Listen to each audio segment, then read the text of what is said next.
Good morning, folks. My name is Curtis Chandler, President of PFL. We hope that you are enjoying our early morning briefing. We are live 7 a.m. Eastern every Monday. If you are viewing this podcast through our reports and are up at 7 a.m. Eastern on Mondays, please tune in next week live instead. Please like us and follow us and pass on the good word. We'd certainly appreciate it.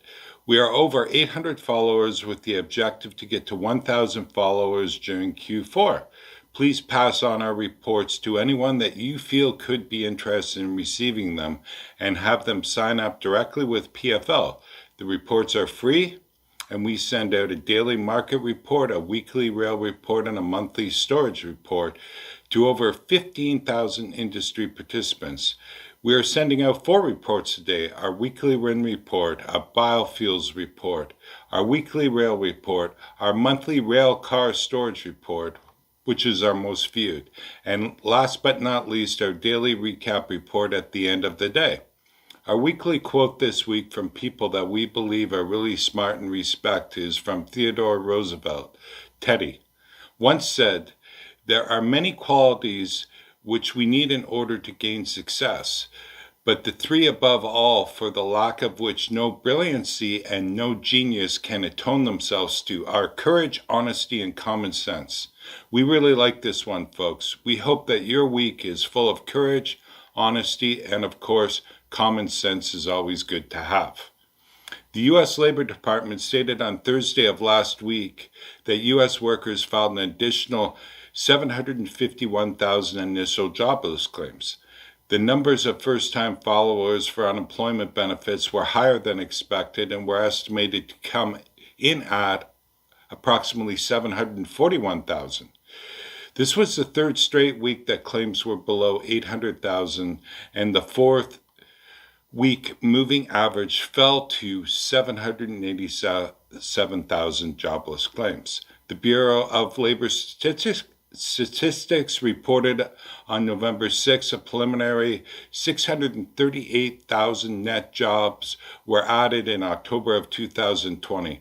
The official unemployment rate is 6.9%, down from 7.9% in September and down from the peak of 14.7% in April. The Dow closed lower on Friday, down 66.78 points, closing out the week at 28,323.4 points, but up a whopping 1,821.8 points week over week in a post-election relief rally. It is likely that the GOP will retain the Senate, making it tougher for the Dems to institute some of their policies, such as the Green New Deal. The S&P 500 closed lower on Friday as well, down 1.01 points, closing out the week at 3,509.44 points, up 239.48 points week over week. The NASDAQ closed higher on Friday, up 4.3 points, closing out the week at 11,895.23 points, up 983.64 points week over week. In overnight trading, Dow futures traded higher and expected to open up this morning 371 points. Oil dropped 4.3% on Friday, the largest one-day decline in more than a week, increasing expectations of OPEC Plus delaying its planned output increase in January, and the post-election rally on equities helped crude prices with a strong start to the week, but a string of renewed lockdowns in Europe and record case counts in the U.S.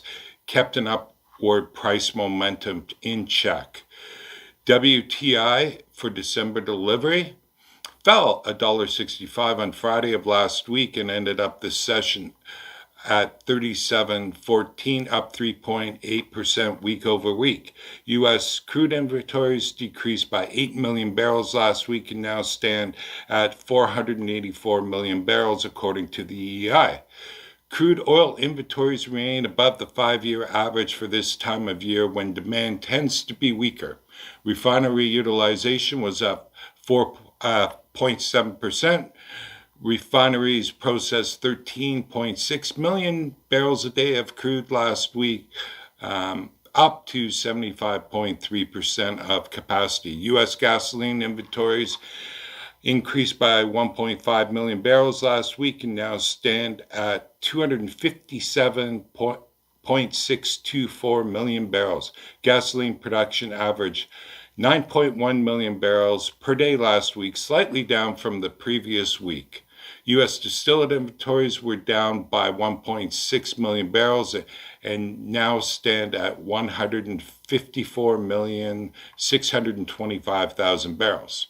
Oil is higher in overnight trading, and WTI is poised to open at $37.90 a barrel, up 76 cents per barrel from Friday's close. Total North American rail traffic volumes were up 2.1% year over year in week 44, resulting in quarter-to-date volumes that are up 1.8% and year-to-date volumes that are down 8.7%. Three of the AAR's 11 major traffic categories posted year-over-year increases, with the largest increases coming from intermodal, plus 10.8%, and grain at 18.4%. The largest decrease was from coal at minus 17.6%. Other items we are watching. We are watching the post-election craziness. It seems very likely that our new president will be Joe Biden, despite Trump challenging the outcome in the courts. Biden addressed the country Saturday night, wanting to unite the country. Assuming Biden wins, he will take office with a divided government. He will have little wiggle room in Congress without Republican support, and will also have his hands full with multiple crises, including pandemic, the unemployment situation, and a deep political divide. We expect executive orders to start poking their head again as President Obama and Trump use them liberally. It seems to us that we will rejoin the Paris Climate Agreement. Keystone Pipeline could be in trouble yet again, as well as the Dakota Access Pipeline.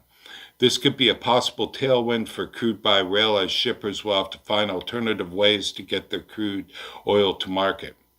Army Corps of Engineers warns of DAPL review delay. A new environmental review of DAPL Energy Transfer's 570,000 barrels a day pipeline is seeing further headwinds, as plan to double its capacity is causing the Army Corps of Engineers to reduce some aspects of the environmental review. U.S. Government Attorney James Mayscroft said he anticipates the review to come shortly.